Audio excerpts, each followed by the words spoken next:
Performing Arts Center. Now please have a roll call. Margaret Addison. Here. Chad Smith. Here. Ramona Nixon. Here. Jason Carl. Here. Lindsay Hines. Here. Andrew Ware. Here. Aaron Walter Smith. Here. Abigail Greenlee. Bill Kumar. We have no board members participating remotely, so approval of the minutes. Minutes of the committee of the whole on November 12, 2021. All in favor? Aye. All right, no public comment. Okay. Could I please have the Jane Addams Student Council come on up and do their spotlight? Good evening. We have a bigger crew than we anticipated, but we're so excited. My name is Teresa Landon. It's my honor to serve as the principal at Jane Addams Elementary. And I'm going to turn this quick PowerPoint and presentation over to Mr. CC. He's a fifth grade teacher, and he is our representative for our student council. And we have a few student council members that were able to stay this tonight. My apologies. I think we're having some technical difficulties. That's all right. We're just waiting for this presentation to come. Okay. It's not pulling. So sorry. I'm not getting anything. To you. Nope. Try your Gmail. Love technology. Yeah. It's always a blessing and a curse. Here, maybe while we're waiting Yeah, for you can go ahead and that. yeah, fifth grade. Okay. Come over here. Yeah.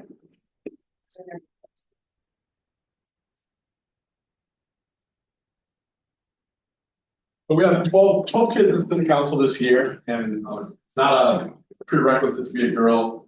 I need We have 10 girls and 2 boys. And when thinking about doing student council all these years at Jane Addams, because I've done it, I think it's the 14th year. Really, it's all about the kids and the kids, how hard they want to work for their school, their community, and just to try to help others. And every year I've just really been blessed of having such great kids that want to join student council and work hard and just represent our school in such a great way. And this group of students is no different. And we'll go through this slideshow real quick and we'll get on our way here. All right. So student council members, like I said, are 5th graders, and we have a vote at the beginning, like in early September. And I always talk to the other 5th grade teacher. We talk to their 4th grade teachers, because at that point in the year, they really kind of know them best. And their students and their peers vote them in, and they tell us why we'd like to be in student council. And like I said, every year we get such a great group to do that. And then here are our members here tonight. And if you want to go ahead, we'll just introduce all of you. Go ahead and just say your name and part of student council is on the side of things. My name is Ebony, and my favorite thing about student council is selling. we sell like school supplies, sentence supplies are really fun. The kids might like those more than the teachers. And then we sell snow cones, and we'll keep going. My name is Izzy, and my favorite thing about student council is buying and supporting our school with many types of things. And we're about to start selling candy cane grams tomorrow, so I'm super excited to do that. My name is Macy, and my favorite part of student council is helping Jane Addams. My name is Haley, and my favorite thing about student council is when we sell the snow cones. My name is Eva, and what I like about student council is knowing that I can do great things for our school, and I also get to do it with friends. I'm Katie, and my favorite thing about student council is selling things. My name is Jayla, and my favorite thing about student council is selling school supplies. My name is Xander, and I like student council because I like selling stuff, and I like it when we work together. So obviously taking in money is a big hit. But yeah, we sell school supplies, like they said, candy cane grams. Every year we sell over 1,000 candy canes at Jane Addams. And I haven't bought those yet, so please don't rush out to Walmart and beat me to that. But then we used to do the Kona Ice, where it was like 50% to Kona, 50% to the school. And I don't know, probably 8 or 9 years ago, I thought, why don't we just buy our own snow cone machine? Now we're kind of the school snow cone machine, and we do that. So it's been a lot of fun and the kids really have done great with it. So like we said, we sponsor a lot of spirit days. So anything from crazy hair day to pajama day to backwards day to what's mustache day is always a favorite. Dress like your teacher day is always a fun one. And then like this Thursday, we're going to Walmart to shop for families that maybe need a little help around the holidays. And Mrs. Landon gives us a list, you know, say 6-year-old boy and size 10, likes trains, likes blue, needs gloves, and we go and do that. And that's always, you know, a big hit. They wrap their gifts and they haven't done this yet, but if they've heard from kids in the past. So we really just try to give back to the community and back to our school. There's a few pictures of some of our school spirit days. Like I said, raising money for the school. We bought new drinking fountains a long time ago. We had the old kind of ceramic drinking fountains that were probably there when Jane Addams was built. We buy Scholastic News for the whole entire school to have, which is a nice reading resource. We bought Eclipse glasses back when we had the Eclipse. Mrs. Frieden, our gym teacher, needed a new air pump. We bought that for her. It's gotten to the point where now when Mrs. Landon needs money, she kind of knocks on the door and it's like, all right, what do you need? How much? We got a claw machine, so you kind of see that clawing our way to success. We fill that up, and then you know, as a good behavior reward when kids do that. So really, the student council has provided a lot to our school and to our community for a long time.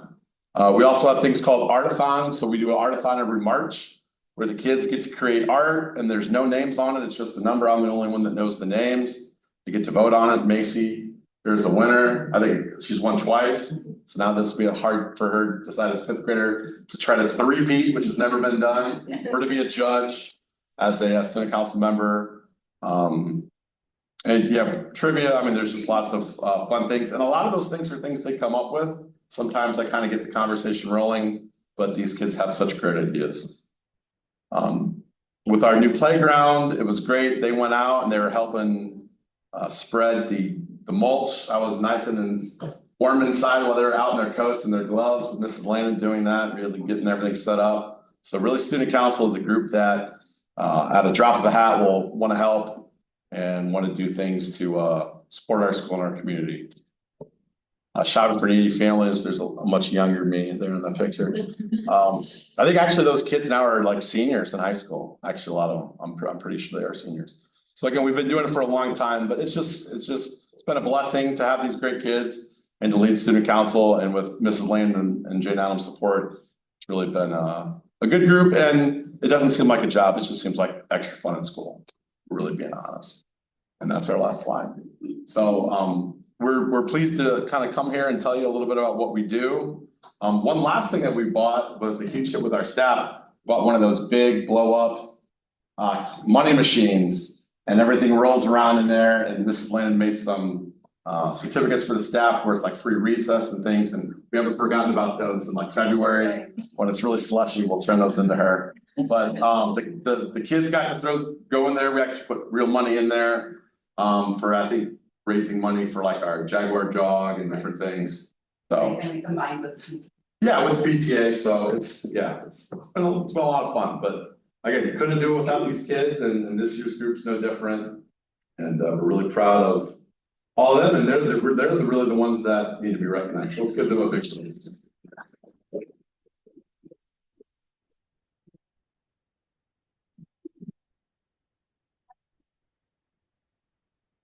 I was just wondering, so this is a big group, and so sometimes it's hard to come to decisions with a big group and have to work together to decide the things you're doing. Did any of you share maybe some things, how you do that together? Like when you meet together, how do you kind of come to decisions? Well, we break into groups for different parts of like different days and ideas and like different. Great, awesome, thanks for sharing. Do any of you feel like when you go on to middle school next year that you will want to do student council in middle school? That's something you want to keep doing? Yeah. All right, thank you so much for coming.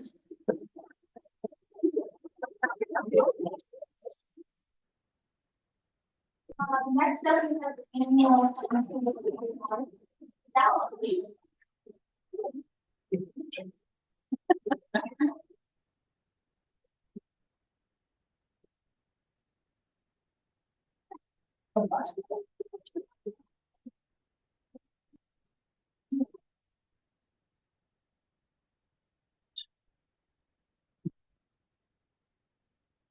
This should be one of your many packets tonight.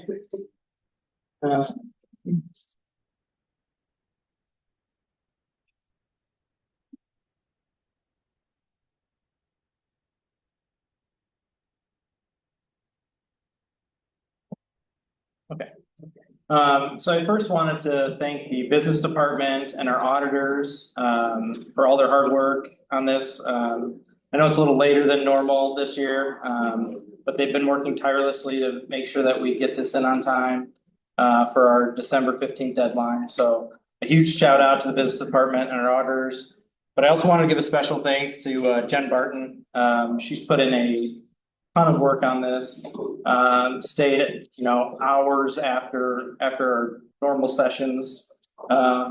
She really did a great job with all of this, so we're really happy to have her. And I'm really proud of all the work that she's done on this, so thank you. And then next I'll turn it over to our auditor. She's just gonna give you a quick synopsis of the audit, so thank you.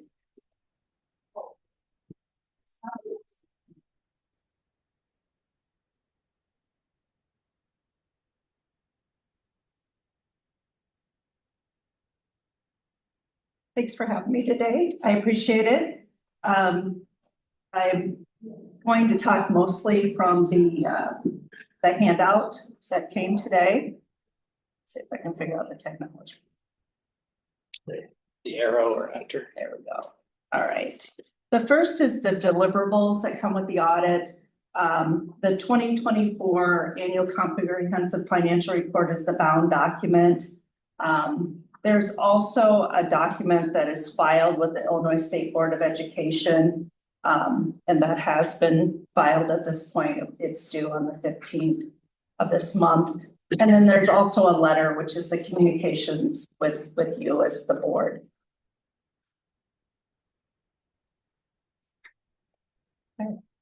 So the audit's completed this year. When we come out to do the audit, we really do 3 different types of audit. The first one is an audit of the financial statements.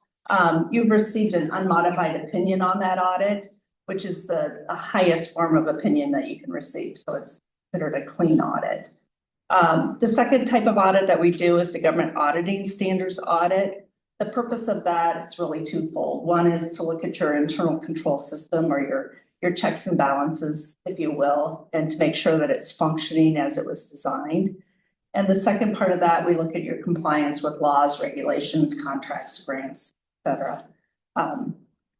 I have no findings on internal control and no findings on compliance, which is a very clean report. The last type of report that we do is an audit of your federal expenditures. This year, the district expended $15,919,000 of federal dollars. We tested the ESSER program, which represented about 6.4 million of those dollars. And we had no compliance findings and no internal control findings. So pretty much as clean a report as you can get. So again, you should be really proud of your business staff. They've done a really great job. Okay, and then I'm just going to do a brief synopsis of some of your revenue and expenditures. The first graph is looking at the revenues of the district. My cheaters. This year's revenue were $140,485,000 compared to last year's, which was $156,295,000. It's about a $5.8 million increase between the 2 years. And you can really see that in a couple of places. One is the corporate personal property replacements tax. In the current year, the state did a reconciliation and some funds were transferred to the income tax fund. And that resulted in less funding for Illinois school districts this year.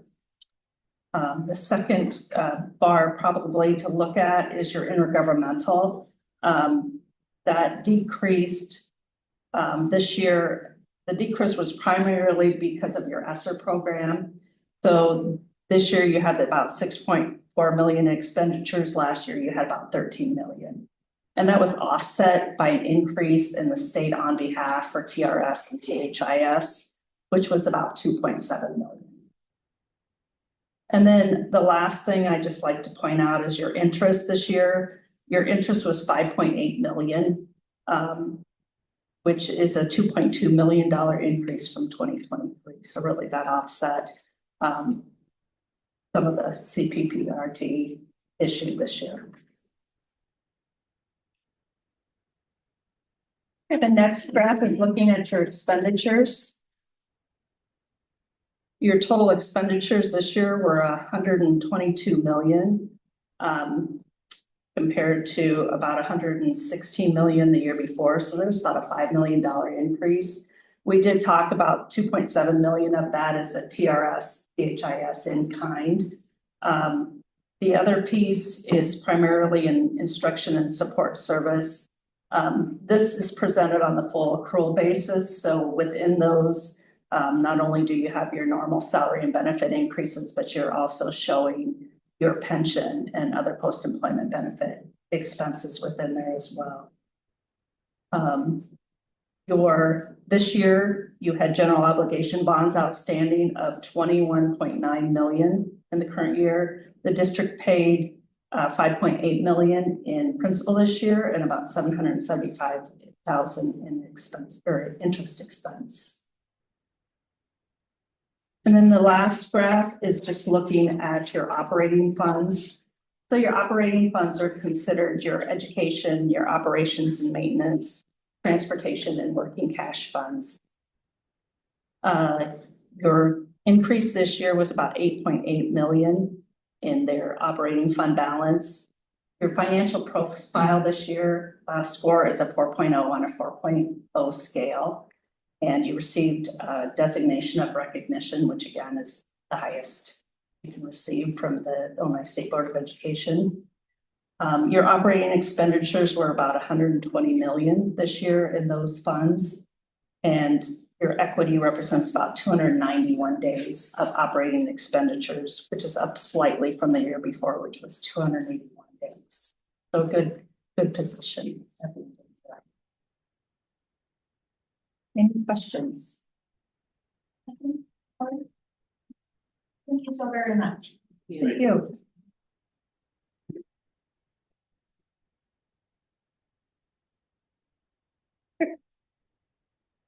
Thank you, everybody. Thank you. You are welcome. More fun. Well, we're still set up. I just want to go ahead and say that I appreciate the board member and mayor that our money is being used effectively and we received such a high rating that's incredible. And I just think Benson is office. Good job. Wonderful. All right, so my presentation is to cover the Illinois School Report Card, just so everybody can be reminded. This information reflects last school year. So this report card is based on the 2023-2024 school year. The data is somewhat lagged, which is why we're just presenting this information to you tonight. Typically, the data comes to the school district in a review form over the summer and then becomes made publicly available in November. And so then we sort of finalize everything and package it together to be able to present it to the Board of Education before the end of the calendar year. So this is just a great snapshot of last school year, even though we're about halfway through this one almost. So it always starts with our mission in partnership with our community. I feel like that's something that this district does really, really well. We have fantastic community support and parental support, and we're really grateful for that. Our student-centered educational experiences make sure that kids get what they need so that they can become contributing and productive citizens in our community. Lots of celebrations statewide for Illinois before we get into our district specifics. Highest ever proficiency rating for English language arts in grades 3 through 8 in the state. More high school students participating in CTE and advanced coursework. Some gains in math proficiency. continued success in reducing college remediation. Chronic absenteeism has improved statewide for the second year. Record high graduation rate, again, statewide average. More teachers than ever in the state of Illinois, and our student enrollment is growing and becoming increasingly more diverse. So the headlines for our school district for last school year, I'm very proud to say academic improvement in all 4 core areas: math, English language arts, science, and social studies. We saw gains in both proficiency and growth, again, for English language arts and math. More students are taking advanced coursework in Moline. We saw incredible gains in participation and scores in all 5 metrics of the Illinois 5 Essentials. And we ranked above the state average also in all 5 areas. Very proud of our schools for their work in that area. Increased our 9th graders on track. Attendance is very slowly improving. Of course, that's probably one of the final metrics from the pandemic that has not fully recovered. That is sort of a nationwide phenomenon, but it's just sort of inching its way back to where it needs to be. Truancy and chronic absenteeism reduced last year, and our enrollment in our district continues to be on the rise. So student snapshot, again, this is reflective of last school year. We had 7,206 students last year, saw an increase of over 60 students. And you can see the demographics are changing in our district as well, becoming increasingly more diverse. Couple of other student snapshot factors. Our free and reduced population is increasing. Our district is now over 60% free and reduced lunch. About 14% of our students qualify for special education, and 18% are marked as multilingual learners.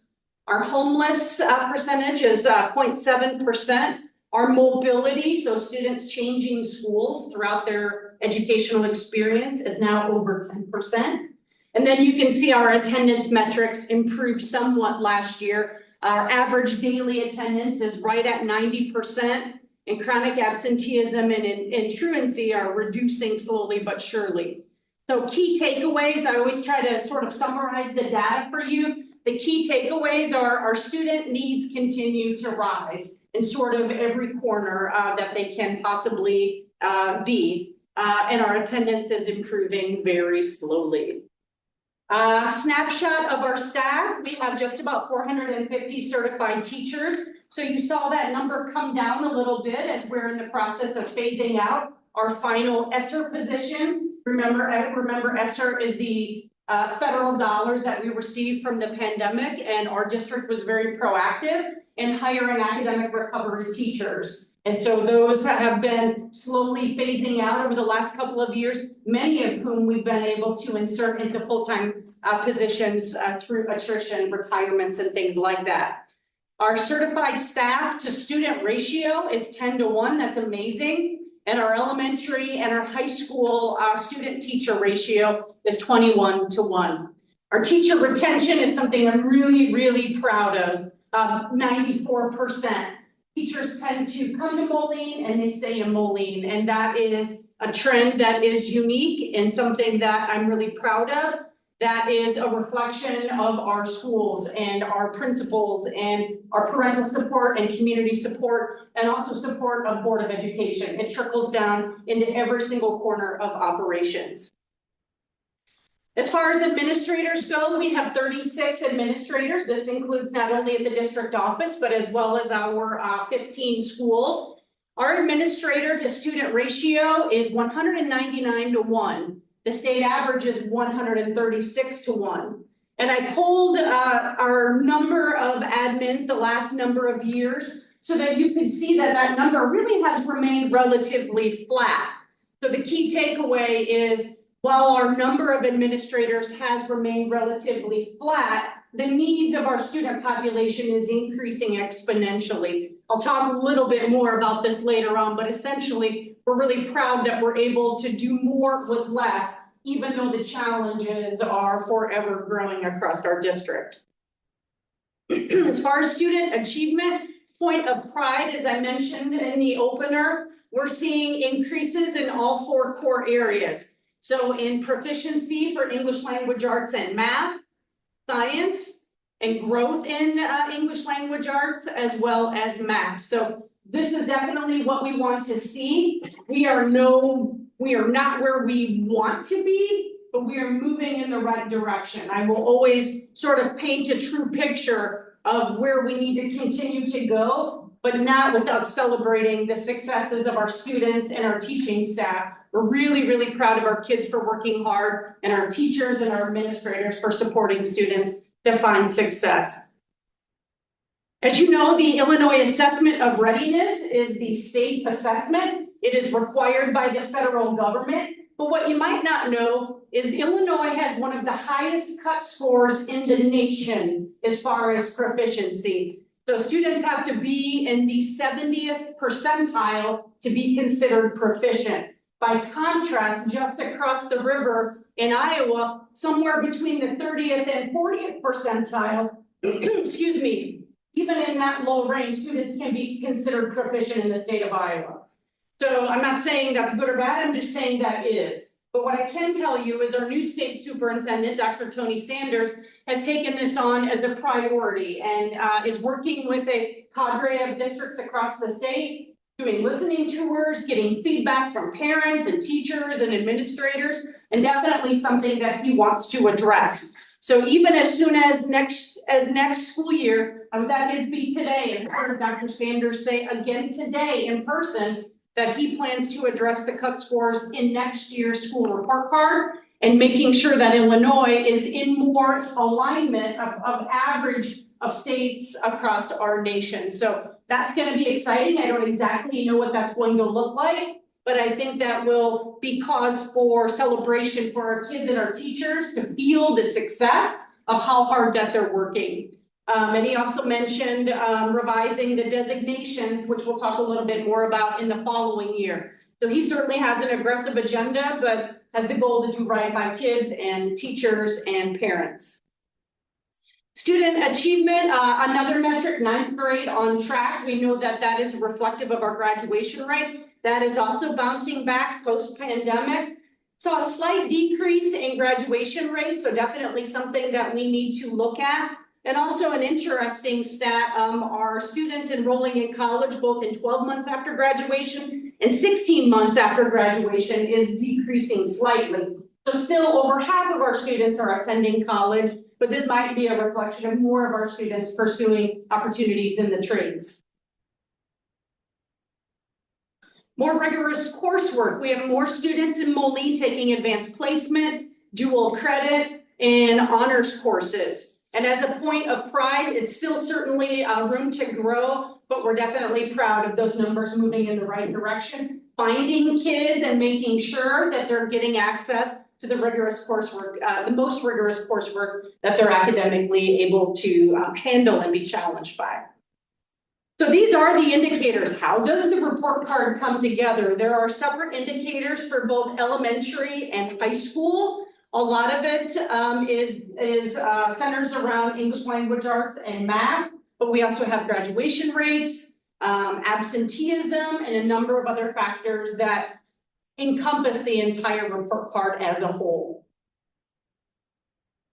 Illinois 5 Essentials. So you have seen this metric before. We're very proud of the work that our schools are doing. The yellow color is neutral. And of course, the 5 essentials are collaborative teachers, effective leaders, involved families, ambitious instruction, and supportive environment. So the gains are very visible in the last couple of years. The color green is strong, and it's our goal to finish this year with ambitious instruction and supportive environment to be ranked strong as well. So we're definitely moving in the right direction, and I give all props to our teachers, our principals, and our parents.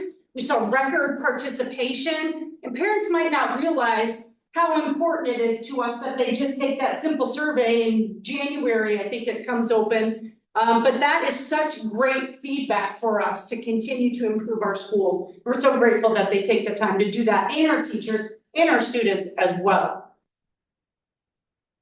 So looking at our report card designations, there are 5 possible summative designations. And again, this is what I was referencing that Dr. Sanders, State Superintendent, plans to also address. Exemplary, commendable, targeted, comprehensive, and intensive. And we have schools in those 3 categories in the middle. So these are our schools that are in the commendable range, the majority of our schools in the commendable range. A huge shout out to Deere and Wilson. For the first time in a long time, they have made massive gains and improvements and found their way out of school improvement status and reached commendable. So I'm very proud of them. This is not easy to do. The school improvement cycle lasts 4 years. Even if you make gains during that 4-year status, you're still under that school improvement designation. So really proud of both John Deere and Wilson for their great gains in the school improvement process. We have some schools in targeted. We've got now Washington, Franklin, and Hamilton that now have 1 student group that has been identified. So African American students at Washington, children with disabilities at both Franklin and Hamilton. So a key takeaway is a school must have at least 20 students in grades 3 through 5 to make an IAR report, an Illinois Assessment for Readiness. So we do have these 3 schools that will be in a planning year for school improvement to address the needs of those particular students. And then we have Logan and Lincoln Irving in the comprehensive category because they have at least 20 students in each of those student groups. So they too are in the planning year to be able to get support to address those student needs. So again, the school improvement process is a 4-year cycle. The first year is for planning and the 3 following years are for implementation. Our elementary and secondary district leaders are really boots on the ground and guide the schools through the school improvement process, and I'm grateful for their efforts. The State Board of Ed provides funding for schools that are in improvement status. A lot of it is based on enrollment, the particular designation, our EBF, and our Tier 1 adequacy percentage as well. ISB partners with American Institutes for Research to assist, and our schools and our district leaders are already connecting with those supports in place. As a district, we embrace this process. We know that we have opportunities for growth, and our principals and our teachers are very much deeply connected to this work. They want to do better. They want their schools and their kids to find success. So we remain reflective and compliant in this process, and we see results when everybody's committed to this work. So we're really grateful for their efforts. So how does Moline-Coal Valley School District compare? So we partner with a group called ECRA. They are a research analyst group, and they will identify for us a handful of districts that are similar to us in certain particular metrics. So they might have an enrollment range. They might pinpoint districts that have a similar free and reduced lunch population, a similar multilingual population, homeless, things like that. So we let ECRA choose the districts that we would like to be compared to. And it's really just for our own internal processes so that we can see, are we in line with our neighboring districts? And what do we need to do to advance our district even more? So this is just sort of an interesting component as we really try to dig into our data and see where we can improve. So as far as ELA proficiency across those 10 districts that you just saw, whoops, I guess I really didn't mention, the districts that they chose for us were Belvedere, Collinsville, DeKalb, Freeport, Galesburg, Harlem, Peoria, Rock Island, and Urbana. So they gave us an enrollment range. So obviously we have districts a little bit smaller than us. Peoria is obviously a little bigger than us. But as far as a cross section of a variety of different metrics, these were the districts that were chosen for us. So ELA, we're sort of right in the meaty part of the curve. This is really our primary laser area of focus. We have a lot of irons in the fire when it comes to drilling down and understanding ELA. We've got secondary and elementary literacy committees. We've got a number of pay schools specifically focused on literacy. We're providing training opportunities for our paraeducators that we never really have done before.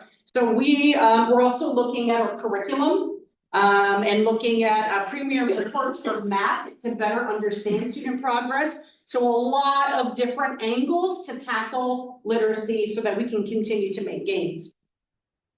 As far as math, we are really making some great headway, which is so exciting. We are just in, I think, year 2 of our curriculum implementation, if I'm not mistaken. And typically, you would expect a dip. It's called an implementation dip. So when there's new materials for teachers and students, it's common to actually see a dip as they familiarize themselves with those materials. But we're actually seeing just the opposite, all the way down, even like kindergarten, first grade, and second grade. So this is very exciting. We're just growing mathematicians in every single one of our schools, and we're really proud of that. Our 5 essentials metrics, this is probably something that speaks to the climate and culture of our schools. So when I say that our teachers and our principals and our parents and the kids really work together to achieve, this is a reflection of that. So this is our effective leaders metric. And we just are really excited that we came out on top with the districts that ECRA chose to compare us to when it comes to effective leaders. And I can affirm we have some of the most amazing principals, and I'm so proud of them. And it's just an honor to be able to serve among them. Collaborative teachers, they even just today, I'm doing learning walks with our consultants, getting in each other's classrooms, really just embracing being open about what's working in their classrooms and what isn't. So again, scored on top for collaborative teachers, so incredibly proud of that. And also involve families. That's our kids' first teacher, right? We can't do it without the partnership of our parents. And this is an amazing reflection, especially compared to some of the districts that ECRA chose to put us in a group with. So we're very proud of that. And ambitious instruction, we are almost there. We missed it by a few points last year, but this is a tough category, and our teachers are really, really embracing it. They are being more open with one another, and we're sort of breaking down those fears of letting other people in your classrooms. We have so many amazing teachers doing great things that are getting good results for kids. And I'm really proud of our efforts there, and we're making it, we're almost there. And the same thing for supportive environment. So again, it's a competitive metric, but we're really proud of the efforts, and we're working on supportive environment more than ever. And as far as our administrator to student ratio, sometimes there's this narrative that we have too many administrators or we're admin heavy, but we are actually not. We do more with less, and I'm proud of that, even though everybody's exhausted, right? Because everybody's burning at the grind, but we have the highest administrator to student ratio than all of those districts that ECRA chose to compare us to. So the key takeaway here is we do more with less, and I'm really proud of our principals, because that means they are busting it every single day, especially with the growing needs of kids. So I'm just in complete awe of them. But that sometimes is a narrative that you hear, but in Moline's case, it's just simply not true.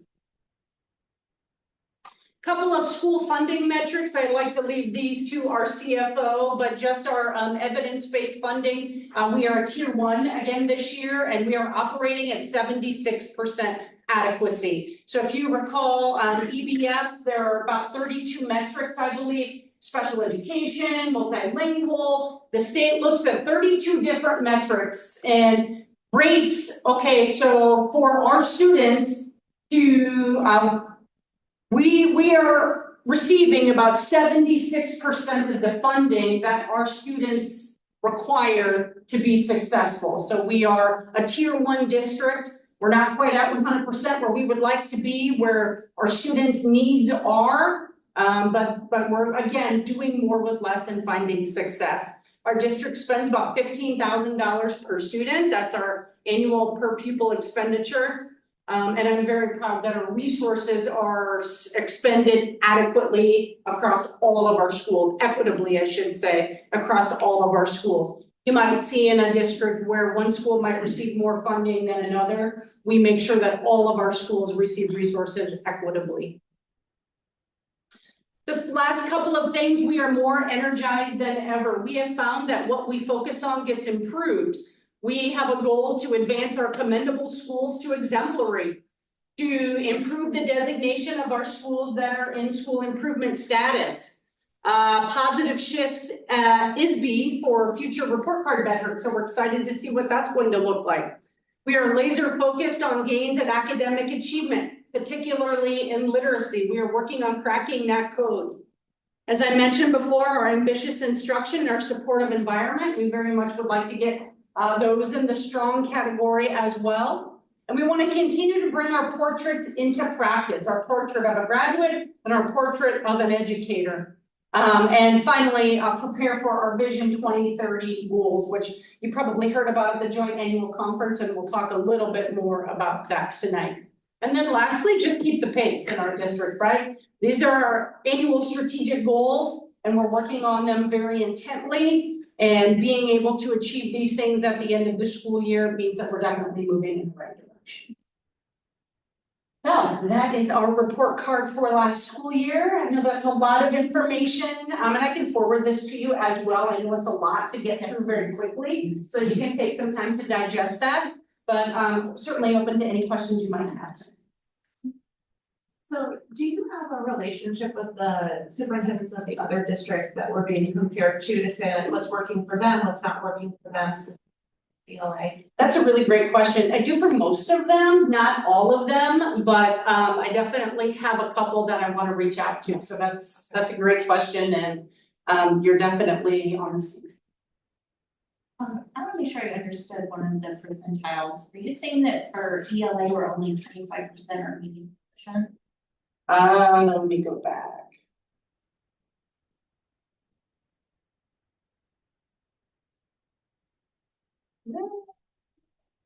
It was kind of No, yes, you are correct, I believe. I just don't want to misspeak. Yes, right there. Yes. Why is that? Do we believe that is so low? That means that only 25% of the students are at the 70th percentile. Okay. So that is what the state superintendent is referring to when he says our percentages are lower because our cut score is one of the highest in the nation. And so he feels that that is not an accurate reflection of the academic success that our students are actually seeing in the classroom. Out of the 50 states, I think Illinois is top 3. And so his goal next school year already is to get the proficiency cut score in alignment with the average of the majority of the states, which should automatically grab and I'm hoping double the amount of students who are proficient. So I believe the number is higher, but because Illinois has such a high bar, it's a struggle for kids to get there, especially given all the challenges. We know that that cut score is often stable to reevaluating that, but aren't you guys looking at MAP, NWEA MAP as another data source? Yes. Aren't our kids showing success? Yes. Scared with the nation on that. Yes, and we've invested in the premium reports and are definitely seeing, I didn't have MAP data in this presentation for tonight, but you're absolutely right. We're seeing great growth in MAP and ELA in our measures of academic progress assessment. Yes. So we can get those numbers. Yes. Just for a more realistic Yes. view Yes. of our district. Yes. That's more drilled down. Right, so as you know, the MAP is a benchmark given 3 times a year, whereas the report card, the state report card, because it's required by the federal government, is a reflection of a one-time assessment that kids take once a year. So again, I didn't have the MAP data in there, but I will pull that and send it to you. Thank you. So if the cut score changes though, then probably the schools that would go on school improvement plans would be lessened and stuff. And so is there conversations when they talk about that, about the fact that maybe the state is reducing the amount of additional support that they're providing to districts? Well, today I just heard him say enough with the ranking and the sorting. So we sort of, the schools are ranked. So you know, the bottom 5% automatically get cut off. Yeah. And so I believe that will change as well. What I don't know is if the changes occur for our schools that are on cycle? Will they have to remain on cycle for the full 4 years, or will that be evaluated? Do you hear anything different? No, I haven't, but one thing to help with that, and when they change the cut scores, ranking for the schools are still through a very complex algorithm, right? So like where Dr. Savage said, like Deer and Wilson, they actually jumped up 2 levels, which is really neat. But if you dive into the ISB algorithm, there are certain things where there's like, from that pie chart she showed, like you get points here, you get points there. So it's almost like a system knowing holistically. So yeah, that right there. So to answer your question a little more in depth, what they do, they change the cut scores. That, it still needs to change. The weights need to pies. change. Yeah. The weights need to Because change. it's still an algorithm, unless they just blow it all up and. I just don't know how the It'll be kinds of interesting. resources Yeah. will change based off of. Right, it'll be interesting to see how the weights adjust with that. Thank you. I just wanna note a few things, as an educator myself, I can't tell you outstanding number of 93-94% for retainment of staff. That is a massive win, I can't, like, that just is unheard of in this day and age, that is fantastic. And as a school that just got ranked on the other side of the river, commendable is not an easy ranking to get. Respectively of these scores, all those teachers and admins and most of all the students for working hard. What a great job. Okay, can I have a motion to adjourn? All in favor? Aye.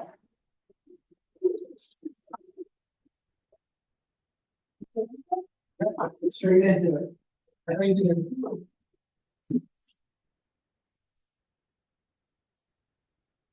Call to order the regular meeting of the Board of Education School District of Portsmouth. Immediately following the meeting on Monday, December 9th.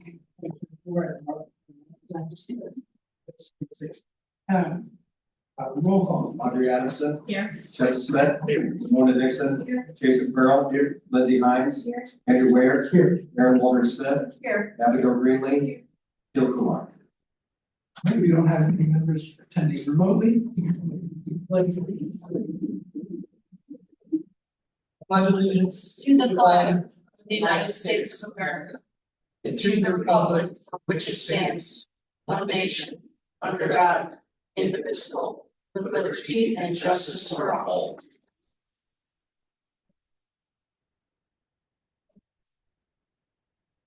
minutes. The motion that approval minutes of the regular meeting of the Board of Education, November 12th, 2024. All in favor? Opposed? Approval of minutes of the special meeting of the Board of Education on November 19th, 2024.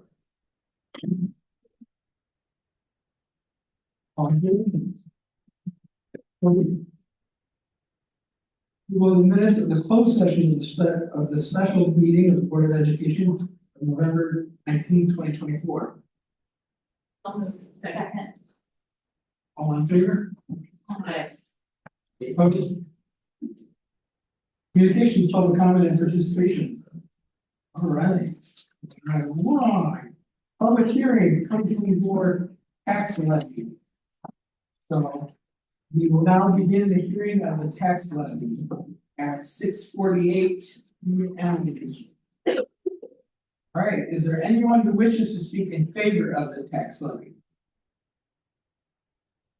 All right. Is there anyone who wishes to speak in opposition of the tax levy? Is there anyone who wishes to speak neither for nor against the tax levy, but wishes to offer additional information? I do. Oh. So per school code. I just need to show you these fund balances again, like I did in the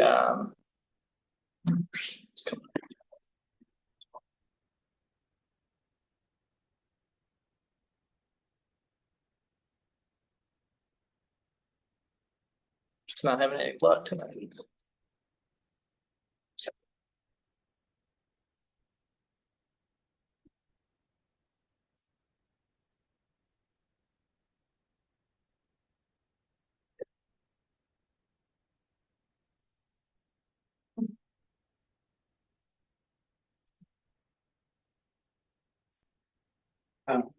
Oh, why it's a dual screen now?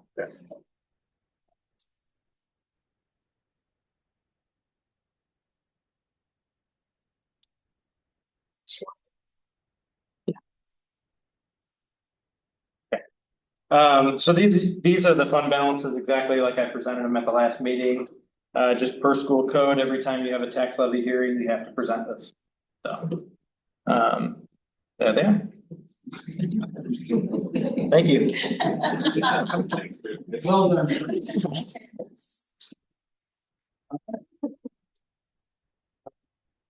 All testimony have been taken in this hearing of the tax levy.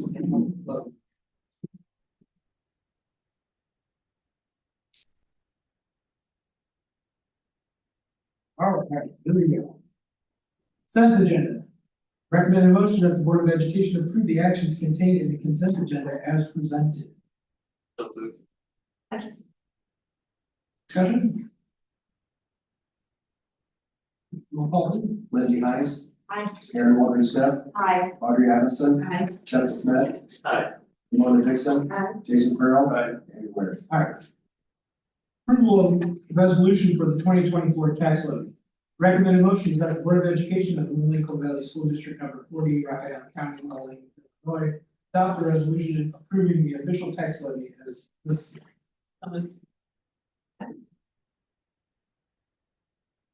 Discussion.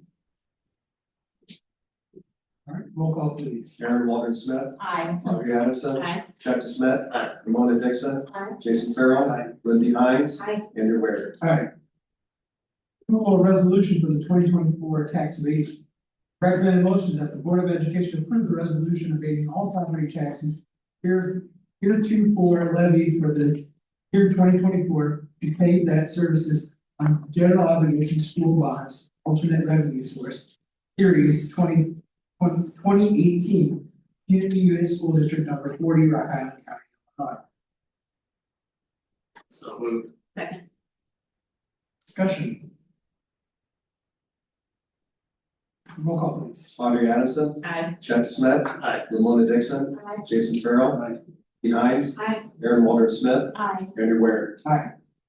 Approval of the 2023-2024 financial audit or annual financial report. Recommended motion that the Board of Education receive the annual financial report for the 2023 fiscal year. Second. Discussion. Roll call please. Chuck Smith. Aye. Ramona Dixon. Aye. Jason Farrell. Lindsay Hines. Aye. Aaron Walker Smith. Aye. Audrey Addison. Aye. Andrew Ware. Approval of sale of working cash fund bonds series 2024.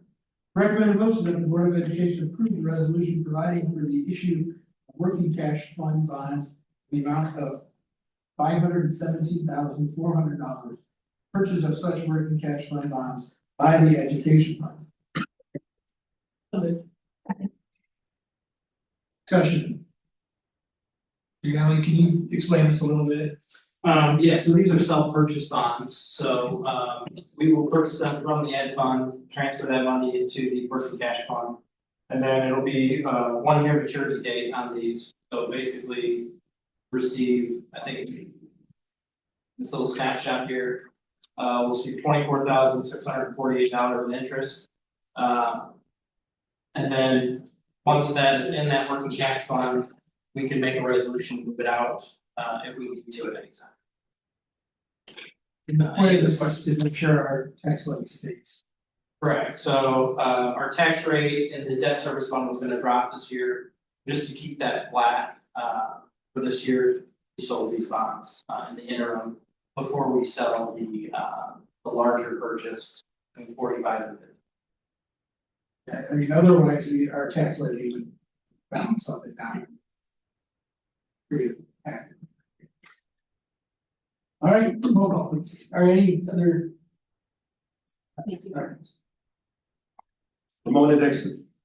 Jason Farrell. Lindsay Hines. Aye. Aaron Walter Smith. Aye. Audrey Adamson. Aye. Chad Smith. Aye. Andrew Ware. Aye.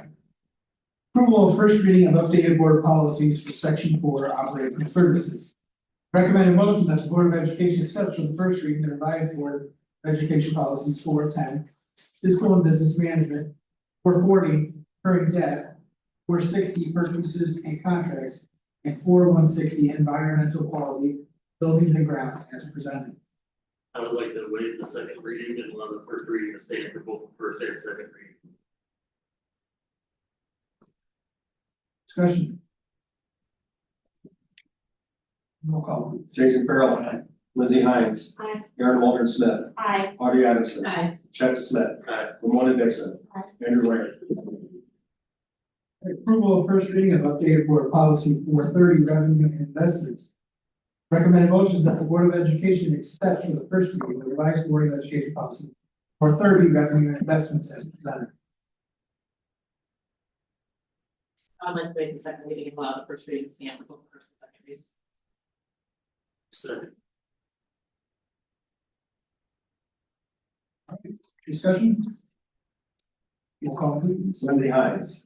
Aaron Walter Smith. Aye. Audrey Adamson. Aye. Chad Smith. Aye. Ramona Dixon. Aye. Jason Farrell. Andrew Ware. Aye.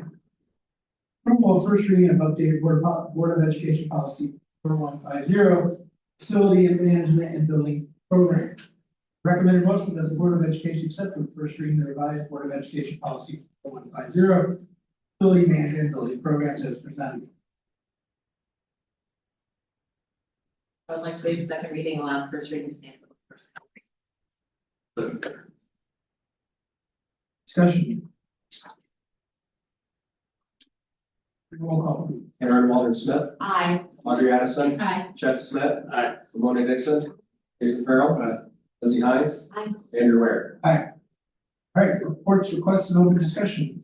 Deb. Okay, just a couple of things.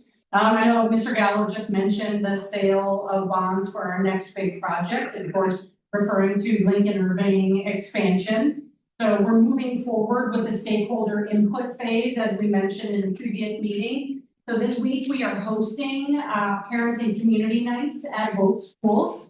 So we will be at Lincoln Irving tomorrow night. Leggett will be hosting an event to share progress of the project. Kind of talk about the test fit for square footage and also have an additional in-person opportunity for parents and community members to give insights and ideas and sort of share their hopes and dreams for the project. That is going to be tomorrow night at Lincoln Irving, beginning at 6:30, because the bilingual parent advisory meeting will happen right before that. So we're looking forward to that next phase of the project. And then this Thursday night, the same process will be replicated at Willard. So families in both schools can learn about the expansion project in their own school and have an opportunity to give ideas and insights and also ask any questions about the timeline in the project. So definitely moving forward and progressing on schedule for that next big exciting project. Wanted to briefly mention Vision 2030. You probably heard about this at the joint annual conference. I wanted to let you know that I will be forwarding you an electronic packet from ISA. I'll probably do that tomorrow regarding just all the summary pages of Vision 2030. And the state is requesting that boards of education consider passing a resolution by the end of January. So I will forward those resources to you tomorrow in hopes that that's something that the board can consider approving in January, either at the first or the second meeting. But I want to make sure that you have enough time to process all of that information and dig into it a little bit. I know we've been talking about it for several months. I just wanted to let you know that we'll be asking our Board of Education to pass a resolution for the Illinois Association of School Administrators. And then lastly, I just want to mention, it's very hard to believe, but next week is the end of our school before winter break. It has just flown by. Of course, we have just one school board meeting in December, so we're certainly grateful for the service of the Board of Education. There's so many great events happening. I'm sure Abby might talk about that a little bit, of events to see our kids really be celebrated and shine here, in December. So thank you for all you do to come out and support our students. Certainly hope the Board of Education has a wonderful holiday break, and we are very thankful for your selfless service to our schools in Orem. Thanks, Sandy. Finance report, to continue on the Vince Gallo show. That's fine, I know you guys are all excited, this packet here, I'll just grab that really quickly. Just wanna quickly go over our revenue, state revenues and federal revenues. As an end of year snapshot, we're at about 98% of local revenue versus budget. We're at 101% of state revenue versus the budget, and 98% of federal revenue versus the budget. If you go under here, you can kind of see a little bit more of a breakdown of what our local revenue, state revenue, and federal revenues are. Overall, we received around 106,419,355 $355, and this is for our education fund, operation and maintenance fund, transportation fund, IMRF and social security fund, working cash fund, and tour fund. If you flip it over, it's just a snapshot of our expenses for the year.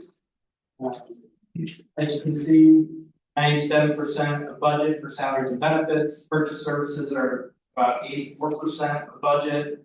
Supplies and materials are about 80% of budget. So we spent a little bit less than what we were thinking at purchase services and supplies and materials. Pretty close to right on with those salaries and benefits. And then it just gives you an overall at the bottom here of that page at about 105 million. And then the last sheet, this is just our fund balance at year end for the ed fund, O&M, transportation, IMRF, working cash and tour. And you kind of see those laid out for a total of 121,990. Any questions? Yeah, this one I want to know, does in the state revenues where you go over the 100%, is that a place where you would do an agenda or something? Get it balanced, or is that okay? We if you're over by 10% or more, then you have to do that. But we did do an amendment and just came just what we thought. Any other questions? And this is for like 2024 close out, not the school year close out. Fiscal year 24. Yep. So, and then we'll get back to our regular monthly financial reports since the audit is complete now. And I'll start getting those out to you. January. Thank you. It says you want to do you guys do anything with this? No, that was just a snapshot for you for the bond sale. So just so. I'm just making sure you give us the whole, stack stuff. I'm just. It's a lot of stuff for you to in your leisure time. I know you get the bond. Keep you busy. That's right. Appreciate that. All right. Board of Education. There we go. So Share Joys has just started this week with the donut contest. The meeting contest being last Thursday morning. Get the excitement going in school for Share Joys. I know there were a lot of teams and students who participated, and that event was a lot of fun. Over the weekend and this morning, NHS has decorated all of our hallways, and the NHS students are dressed up as elves selling treats in the hallways for the students to buy with tickets. And then this Thursday and Friday, most classes take the days off from learning, and the students get to enjoy some fun movies and games. I know in my Spanish class we're making quesadillas. There's karaoke rooms, acting rooms, so all sorts of fun things for this. And then all of our most of our winter sports have kicked off. Boys basketball had a great game last weekend, and girls basketball has also had several successful games in the last couple of weeks. There was a choir and orchestra performance last week, which was very enjoyable to watch. And then I also wanted to share about a new club that I have participated in this year called Book Buddies. Two of my friends started it up And we go to Jane Addams every Tuesday after school for 45 minutes and we read to, and we do worksheets, reading activities, helping them sound out words. Akil isn't here tonight, as you can see, but he sent a message thanking the Board of Education for your donation for the donut eating contest and share joys, and they received the check, and he just wanted me to express his gratitude for this, your channels. There would have been a raising for the board. Almost $600. Thank you, guys. Thank you. Appreciate it. Appreciate it. All right, I have a motion to. Oh, wait, no, I- Oh, you can- I know that, I know that I'm incredibly biased when it comes to reading, but I cannot applaud you enough for the book buddies and encouraging at a very young age the importance of literacy and sharing that. Little kids see big kids and that's what they want to do, and it starts very young, so. Well, actually, I was going to ask Dr. Sedgwick, but now that we're talking about it, I was wondering if the board would like the two girls who have founded the club to come in and maybe give a little presentation about it sometime. Yes. Absolutely, just this. I'll let them know.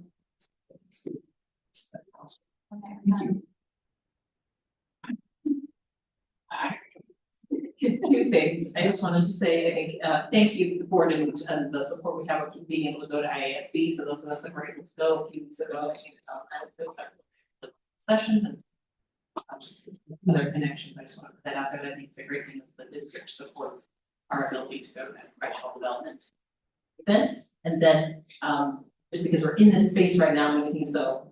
Wednesday night at 5:30 to 7:30 is the Cookie Walk Concerto. It's the first time happening, so if you want to get in the holiday spirit and also get cookies, there'll be 3 different small musical groups playing in this space. There's a small choir, I believe, the chamber orchestra, and then the quintessential quintet, which both parents and my children are involved in. It's a self-led brass quintet in the music department, but then for $10 you get to fill a box of cookies as well. So you can listen to great music and have cookies. So that's happening Wednesday evening or so. What time is it? 5:30 doors open, and then I believe the music starts at 6 o'clock, 6 to 7:30. So the cookies.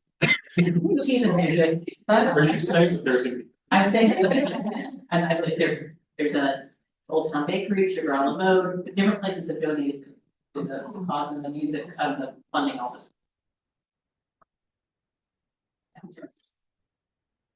So one more thing to the AAA conference, walking through the Federal Hall, kind of got cool. It specializes in taking a lot of information like this, aggregating it, and then spitting it back out where we can all read it and understand it. I'll talk over off for 10-15 minutes of it. But like whaling, that's everything you guys do with every meeting. You guys do a phenomenal job of keeping this information and putting it up here where you digest it and understand it. It's not just numbers on a page. And so there's school districts doing 50, 60 grades a year. It's fun to do that. It's a job we kind of take it for granted. So I just one of those things that major takeaway for me that we have it see work for us. It's like the report cards and things like that. So Since we're in the spirit of cheering tonight, I would also share that girls basketball for Jane, the Harris weekend is having alumni night. They are celebrating the 50th year of girls basketball here in we have done a concerted effort of reaching out, and it's just been via Facebook, but a group of us are meeting this week to figure out how we can support Coach Mack and bring in not only past players, but past coaches of basketball, girls basketball, to be celebrated on January 3rd. So you know of any of them, players or former coaches of only girls basketball, please send them my way or Sandy Jones.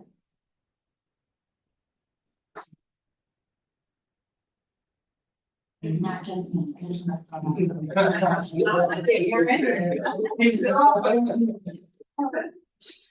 All right, take a motion to adjourn. Thanks. All in favor? You opposed?